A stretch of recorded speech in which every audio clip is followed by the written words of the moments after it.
প্রিয় বন্ধুরা, আসসালামু আলাইকুম। এই ভিডিওতে আমি চতুর্থ শ্রেণীর গণিত বইয়ের 43 পৃষ্ঠা অর্থাৎ অনুশীলনী 3.4 নিয়ে আলোচনা করব এবং এটা হচ্ছে পর্ব 3। এর আগে আমি পর্ব 1 এবং 2 দিয়ে দিয়েছি। তোমরা যারা দেখোনি এই ভিডিওর ডেসক্রিপশন বক্স থেকে অথবা এই যে উপরে আই বাটনে ক্লিক করে দেখে নিতে পারো। চলো তাহলে শুরু করা যাক। দেখো দেখি, প্রথমত 7 নাম্বারটা দেখো দেখি। 7 নাম্বার প্রশ্নে বলা আছে 37টি বক্সের প্রতিটিতে 500টি করে ক্রিকেট ম্যাচের টিকিট রয়েছে। বক্সগুলোতে মোট কতটি টিকিট রয়েছে? অর্থাৎ এখানে প্রতিটিতে মানে হচ্ছে একটি, তার মানে মোট বক্স হচ্ছে 37টি এবং একটি বক্সে 500টি করে টিকিট আছে, ক্রিকেট ম্যাচের টিকিট আছে। এবং মোট বক্স অর্থাৎ 37টি বক্সের মধ্যে মোট কতটি টিকিট আছে এটা আমাদেরকে বের করতে হবে। চলো তাহলে আমরা এখন 7 নাম্বারটা সমাধান করব। দেখো দেখি, প্রথমে আমরা যে কাজটি লিখব সেটা হচ্ছে একটি বক্সে ক্রিকেট ম্যাচের টিকিট আছে সমান একটি, খুবই সহজ আসলে এগুলো, একটি বক্সে সরাসরি টিকিট আছে লিখে দিই, টিকিট আছে সমান 500টি। এবার 37টি মোট বক্স, যেহেতু 37টি বক্সের টিকিট আছে সমান এই 500 গুণ 37 বা 37 গুণ 500, যেভাবে লিখো না কেন সঠিক, কারণ গুণের ক্ষেত্রে গুণ্য এবং গুণক স্থান বিনিময় করলেও গুণফল একই থাকে। এবার আমরা গুণ করব, এই গুণটা করে যেটা পাবো সেটাই হচ্ছে আমাদের উত্তর। তাহলে দেখো দেখি, আমরা এখানে 37কে 5 দিয়ে গুণ করব। 5 7 35 5 হাতে আছে 3, 3 5 15, 15 3 হচ্ছে 18, তার মানে 185 লিখবো আমরা প্রথমত, তারপর দুইটা শূন্য দিয়ে দিব টি। তাহলে মোট টিকিট আছে সমান এই যে 1,85,000, 1,85,000 একক দশক শতক হাজার অযুত না 18,500, এটা 1,85,000 না, ভুল হয়েছে আমার একটু, এটা হচ্ছে 18,500টি, এটা হচ্ছে 18,500টি। তাহলে দেখো দেখি, এদিকে আমরা লিখবো যে সুতরাং মোট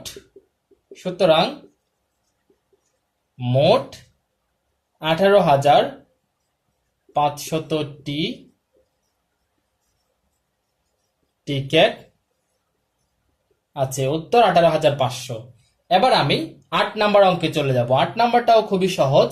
দেখো দেখি, 8 নাম্বারে বলা আছে যে এই যে দেখো, রহিমা সেলাই করে প্রতিদিন 125 টাকা উপার্জন করে। তার মানে রহিমা নামক একজন মহিলা, তিনি একদিনে উপার্জন করে, মানে একদিনে আয় করে যে 125 টাকা, এবং 25 দিনে কত টাকা আয় করে সেটা আমাদেরকে বের করতে হবে। প্রতিদিন মানে হচ্ছে একদিনে, তার মানে আমরা 8 নাম্বারটা ওইভাবে খুব সহজভাবে লিখব যে রহিমা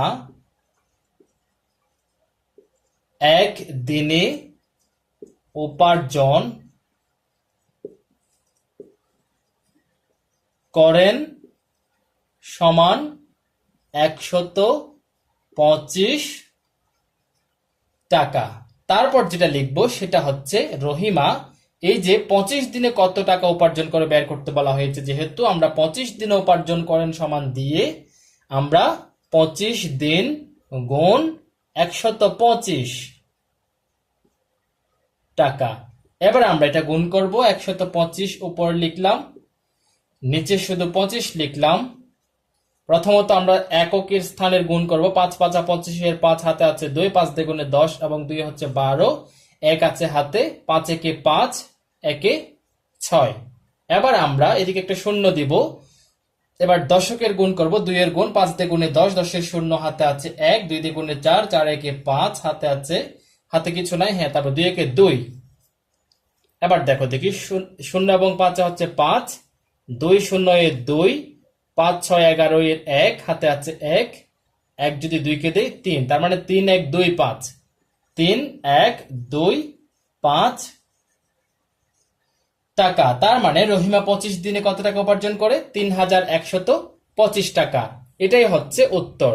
তার মানে সুতরাং রহিমা 25 দিনে উপার্জন করেন সমান 3,125 টাকা। আশা করি তোমরা এখন এই অঙ্কটিও বুঝেছো। এবার আমি 9 নাম্বার প্রশ্নে যাব। এবার 9 নাম্বার প্রশ্নটি দেখো দেখি। বলা হচ্ছে তোমার কাছে প্রতিটি 230 মিটার লম্বা 15টি রশি রয়েছে। যদি তুমি 15টি রশি এক লাইনে রাখো তবে পুরো রশিটি লম্বায় কত মিটার হবে? প্রথমত এই যে গল্পটি বোঝা যাক বা প্রশ্নটি বোঝা যাক, এখানে যে বলা হচ্ছে যে সমাধান করবো আমরা এখন 9 নাম্বারটা, যে রশি, মনে করো এটা একটা রশি, এটি লম্বায় একটি রশি 230 মিটার। 230 মিটার হচ্ছে একটি রশির যে দৈর্ঘ্য, একটি রশির দৈর্ঘ্য হচ্ছে 230 মিটার। এই যে এরকম একটি, দুইটি, তিনটি, এভাবে এভাবে 15টি রশি আছে। এই যে 15টি রশির মোট 230, এটাও 230, এটাও 230, এরকম 15টি 230 মিটার লম্বার রশি আছে। এই রশিগুলোর মোট যে, এই যে দেখো দেখি, এক লাইনে যদি রাখো তবে পুরো রশিটি লম্বায় কত হবে, মোট দৈর্ঘ্য কত হবে, সেটাই আমাদেরকে বের করতে হবে। এটার জন্য আমরা কি করব, 15টি রশিকে যে যদি এক লাইনে রাখে আমরা যেটা বের করব, সেটার জন্য আমাদেরকে 230কে 15 দিয়ে গুণ করতে হবে।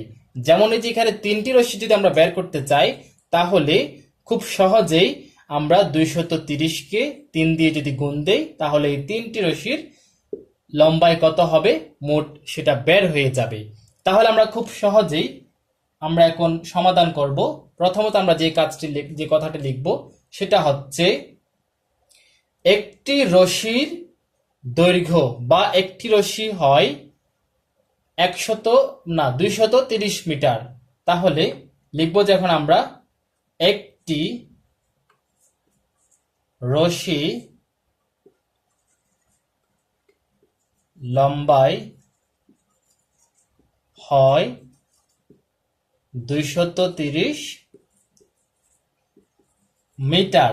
এবার আমরা 15টি রশি লিখব। 15টি রশি লম্বায় হয় 230 গুণ 15 মিটার।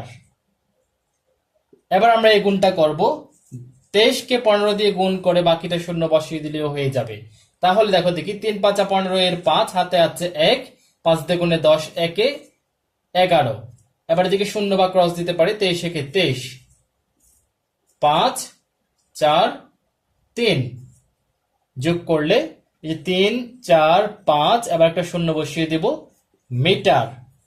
তার মানে 15টি রশি একসাথে রাখলে লম্বায় হবে যে 3450 মিটার লম্বা একটি রশি। তাহলে আবার আমরা যে কথাটি লিখবো সেটা হচ্ছে, সুতরাং 15টি রশি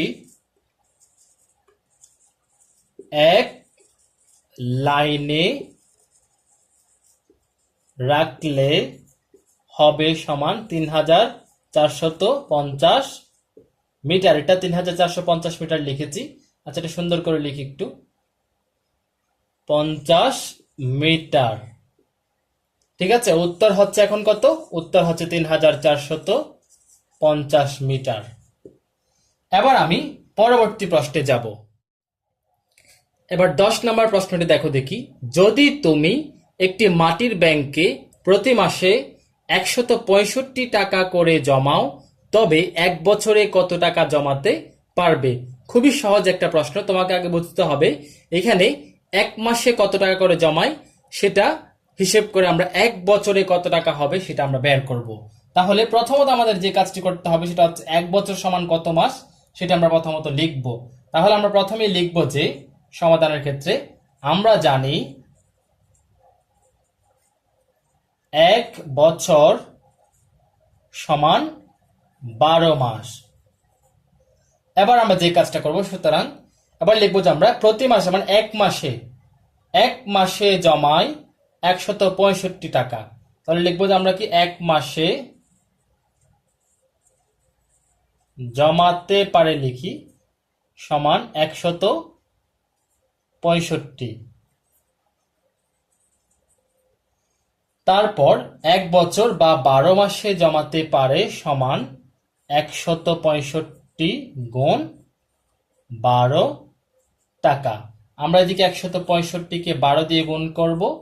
যদি গুণ করি, দেখো দেখি 5 দ্বিগুণে 10-এর শূন্য হাতে আছে 1, 6 দ্বিগুণে 12, 1-এ 13, 13-এর 3 হাতে আছে 1, 2-এ 2, 1-এ 3।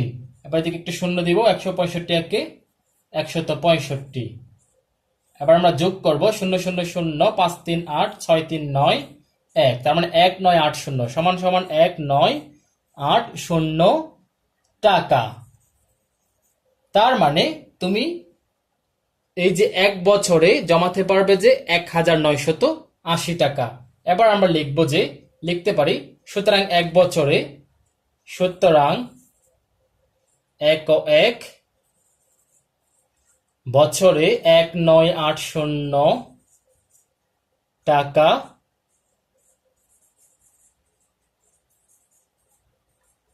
জমাতে পারবে। উত্তর 1980 টাকা।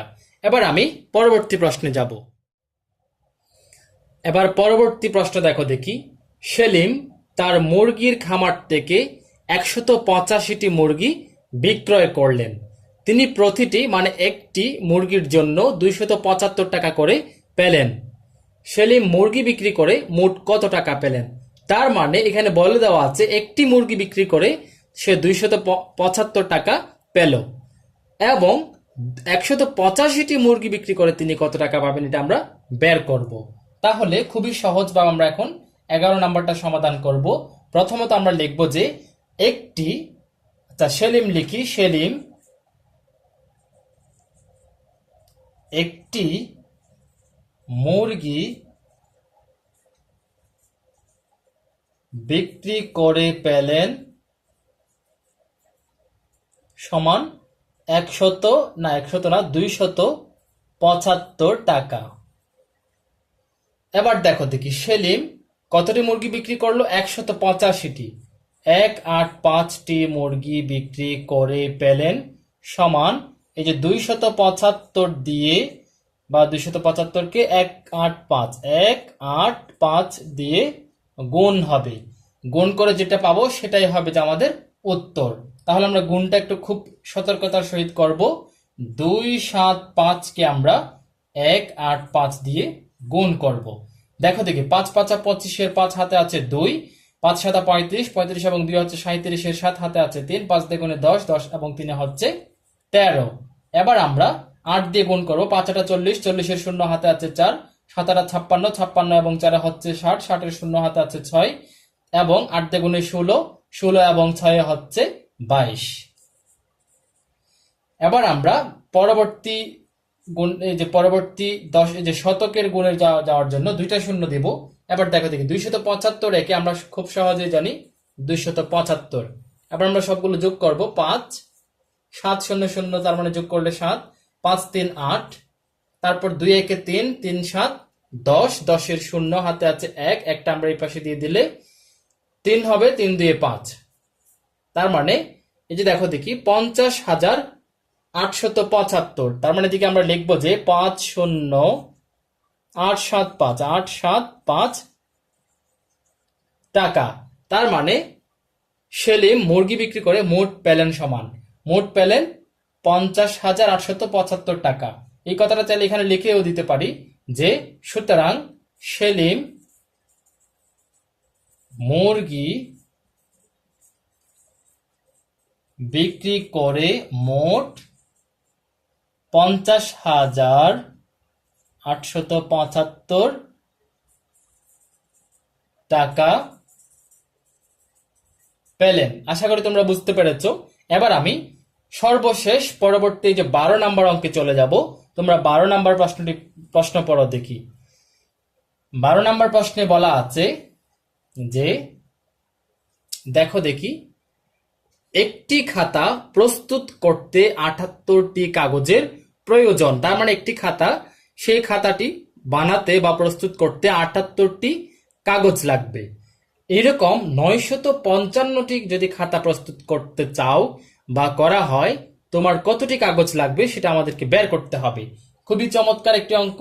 দেখো দেখি, আসলে বুঝলে কিন্তু খুব সহজ। এতক্ষণ যে অঙ্কগুলো করেছি এগুলো বুঝলে এই অঙ্কটি তোমরা খুব সহজে পারবে। প্রথমত আমরা লিখব যে একটি খাতা প্রস্তুত করতে কাগজ লাগে সমান 78টি বা লিখবো যে এদিকে একটি, এদিকে লিখবো যে একটি খাতা প্রস্তুত করা হয় ৭৮টি কাগজে। লিখি আমরা এইভাবে লিখি। এই কথাটা তোমরা নিজের ইচ্ছে মতো বানাতে পারো, তবে বিষয়টা হচ্ছে শেষে এরকম ৭৮টি কাগজে এটা লাগবে, এটা রাখতে হবে। তারপর লিখবো যে আমরা ৯৫৫টি খাতা যেহেতু বানালো, তার মানে ৯৫৫টি খাতা প্রস্তুত করা হয়। এই যে ৭৮কে আমরা ৭৮কে ৯৫৫ দিয়ে গুণ দিব, তারপর যতটি কাগজ আসবে সেটাই হবে যে আমাদের উত্তর। তার মানে ৯৫৫টি খাতা প্রস্তুত করার জন্য লাগবে যে ৯৫৫ কে আমরা ৭৮ দিয়ে গুণ দিব, বা ৭৮কে উপরে রেখে ৯৫৫কে যদি নিচে রাখো তবুও কিন্তু আমাদের উত্তরটা হবে, কারণ গুণের ক্ষেত্রে গুণ্য গুণক স্থান বিনিময় করলেও কিন্তু গুণফল একই থাকে। আবার আমরা গুণটা করব, ৫ ৮ ৪০, ৪০-এর শূন্য হাতে আছে ৪, ৫ ৮ ৪০, ৪০ এবং ৪ হচ্ছে ৪৪, ৪৪-এর ৪ লিখবো, হাতে আছে ৪, ৮ নং ৭২, ৭২ এবং ৪ হচ্ছে ৭৬। এবার দেখো দেখি ৭ দিয়ে গুণ করবো আমরা, ৫ ৭ ৩৫-এর ৫ হাতে আছে ৩, ৫ ৭ ৩৫ এবং ৩ হচ্ছে ৩৮-এর ৮ হাতে আছে ৩, এবং ৭ নং ৬৩, ৬৩ এবং ৩ হচ্ছে ৬৩ এবং ৩ আমাদের ৬৬। যোগ করবো ০ ০ ৫ ৪ ৯। এবার দেখো দেখি ৮ এবং ৬ হচ্ছে ১৪, ১৪-এর ৪ হাতে আছে ১, ১ যদি ৭কে দিয়ে দিই ৮ হয়ে যায়, ৮ এবং ৬ হচ্ছে ১৪, ১৪-এর ৪ হাতে আছে ১, ১ আমরা ৬কে দিয়ে দিলে ৭, তার মানে ৭ ৪ ৪ ৯ ০ সমান সমান ৭ ৪ ৪ ৯ ০ টি কাগজে। এবার দেখো দেখি, তার মানে ৯৫৫টি, এই গুণটা আমরা এখন একটু মুছে দিই লেখার জন্য। ৯৫৫টি খাতা প্রস্তুত করতে আমাদের এই যে ৭৪,৪৯০টি কাগজ লাগবে। তার মানে এদিকে আমরা লিখবো, সুতরাং ৯৫৫টি খাতা প্রস্তুত করতে, তোমরা একটু সুন্দর করে লিখিও, ৭৪,৪৯০টি কাগজ প্রয়োজন। উত্তর ৭৪,৪৯০টি কাগজ। এই হলো সম্পূর্ণ অনুশীলনীর উত্তর। ভালো থেকো, সুস্থ থেকো, দেখা হবে পরবর্তী।